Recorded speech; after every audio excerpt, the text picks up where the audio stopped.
A deal to redevelop an abandoned department store gets a second chance thanks to a surprise reversal from Rockford City Council.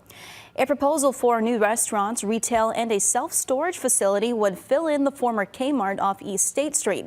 WIFR's Nathaniel Langley spoke with those in the community pushing for the development. The East State Street Kmart building hasn't seen any major changes besides some crow nests and parking lot burnout since 2018. The delayed development isn't a surprise to Transform Rockford's Wally Haas, who remembers a familiar saying.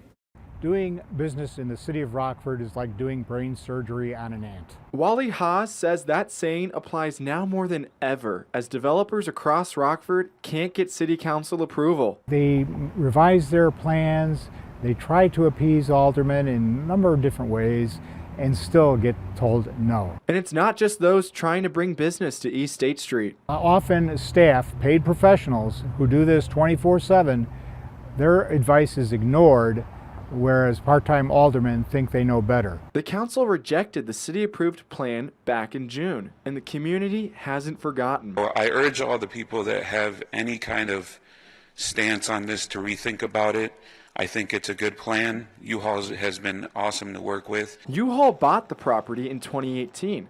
A developer working with the moving company planned to pay for property upgrades themselves.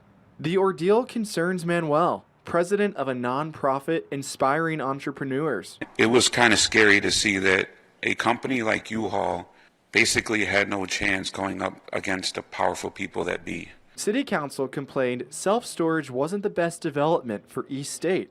Wally says if it's so bad, find something better. Instead of saying no and nothing else, why not say, no, let's do this instead?